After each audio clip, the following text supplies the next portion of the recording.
इस मदरसे पे सवाल इसको हलाला पता, मदरसा पता है, कुरान पता है। सारा कुरान नहीं तो तुम्हारी बेइज्जती करवा रखी पूरे विश्व में। एक चीज बताओ, पूरे विश्व में सारे फट रहे हैं, और कौन है? अब्दुल है, हमीद है, और यो है, क्या नाम तेरा?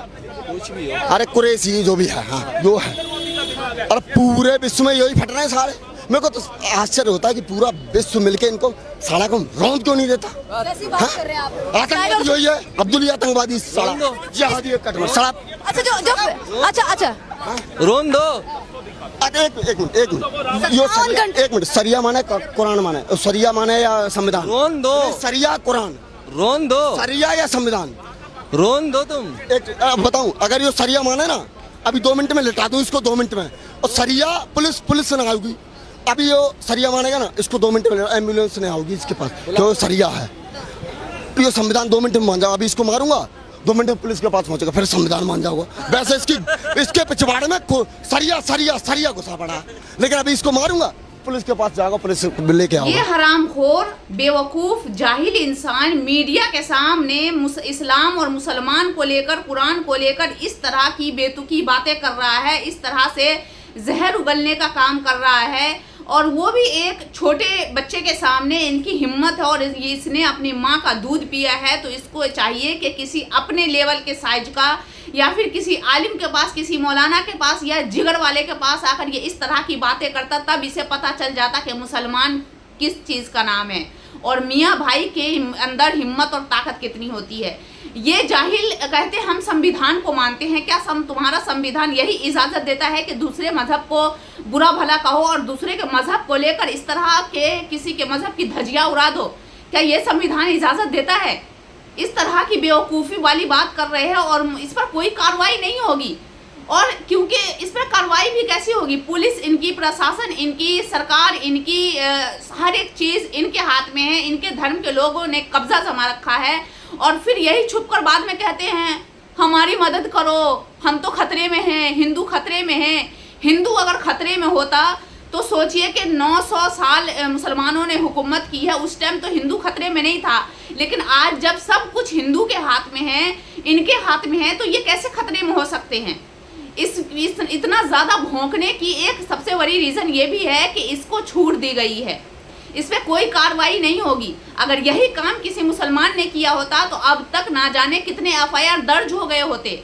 आपने देखा नहीं था मुफ्ती सलमान अली साहब को लेकर कितना हंगामा हुआ था? उन्होंने एक शेर बयान किया था जिसको लेकर उनको 9 महीना जेल के अंदर रखा गया था, और हर एक जगह उन्होंने इस जेल से ट्रांसफ़र करके उस जेल तक, यहाँ तक के 9 महीने का जो ड्यूरेशन है वो लग गया था उनको रिहा होने में, सिर्फ एक शायरी की वजह से।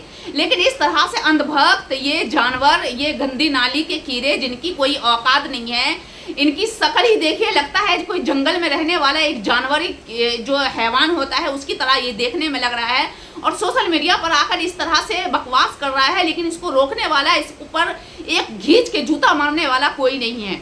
और इसका एक रीज़न मैं बता दूं कि ये इस तरह जो खुलेआम इस तरह से मुसलमानों के खिलाफ रिलेटेड और हमारे मजहब के बारे में, हमारे नबी पाक पर ये उंगली उठाकर इस तरह की रेदने की बात कर रहा है और इस तरह से खून खराबी की बात कर रहा है, तो कुछ ना कहीं देखा जाए तो इसमें मुसलमानों की भी गलती है कि अगर मुसलमान हो या कोई आलिम हो या कोई मौलाना हो या आम जनता ही क्यों ना हो, अगर कोई सोशल मीडिया पर कुछ भी बोलता है मीडिया के सामने, तो फ़ौरन उसकी पकड़ हो जाती है, फ़ौरन उस पर FIR दर्ज हो जाते हैं और वो जेल के सलाखों के अंदर चला जाता है।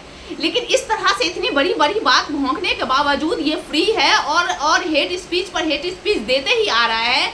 इसका एक रीज़न ये भी है कि मुसलमानों को वक्त नहीं है। जो हम तो नॉर्मल हैं, हम मीडिया पे वीडियो बना रहे हैं, सोशल मीडिया पर वीडियो डाल रहे हैं, इस तरह की रियलिटी को लोगों को दिखा रहे हैं, लेकिन जो कुछ कर सकते हैं, जिनकी कैपेसिटी है, जिनकी औकात है आगे बढ़ने की, कुछ करने की, वो लोग भी खामोश रहते हैं इस तरह की वीडियो देखकर और कहते हैं हम बिजी हैं, हम अपनी ज़िंदगी में, हम अपने लाइफ स्टाइल में बिजी रहते हैं। तो ये गलत है। आप अगर कुछ कर सकते हो तो आप करना सीखो, वरना याद रखें कि आप भी उसी में सने जाओगे और आपका भी अंजाम वही होगा जो आज मुसलमानों का हाल हो रहा है। किस तरह से मुसलमानों को गिराया जा रहा है, मुसलमानों पर हर एक चीज़ जो कानून है, न्याय है, वो सब चीज़ मुसलमानों पर थोपा जा रहा है।